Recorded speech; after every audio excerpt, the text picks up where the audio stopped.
Well, hello everyone. Last message we talked about Hagar and how Jesus said everything is possible for those who believe. And we talked about how Hagar was in the desert with her son Ishmael, and they had run out of water, and she thought that Ishmael was going to die. And then the angel opened her eyes, and she was able to see the spring of water that had been right in front of her the entire time. We talked about how that is how we are.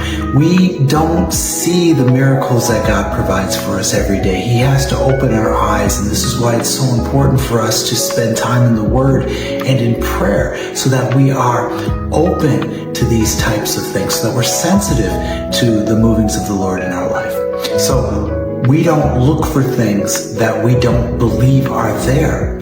So that's why it's so important to believe. We have to believe that God's blessings and His miracles are available to us through the Holy Spirit. And that's when we start looking for them. And that's when we find them. And I wanted to talk a little bit today about Abraham, because Abraham was also part of this story. And if you remember, God promised Abraham an heir, and he kept looking at Sarah. He looked at her wrinkles, he looked at her age, he looked at her barren womb, and he kept saying, Lord, when are you going to give me an heir? And he kept saying, oh, if Ishmael could just live before you and be my heir. He wanted Ishmael to be his heir because Ishmael was his solution to his problem. He had a physical solution to his problem rather than a spiritual solution to his problem. And he wasn't looking to the Lord. He wasn't looking to God for the answers. He was looking to his own abilities. He was constantly focused on the limitations in his own life, the limitations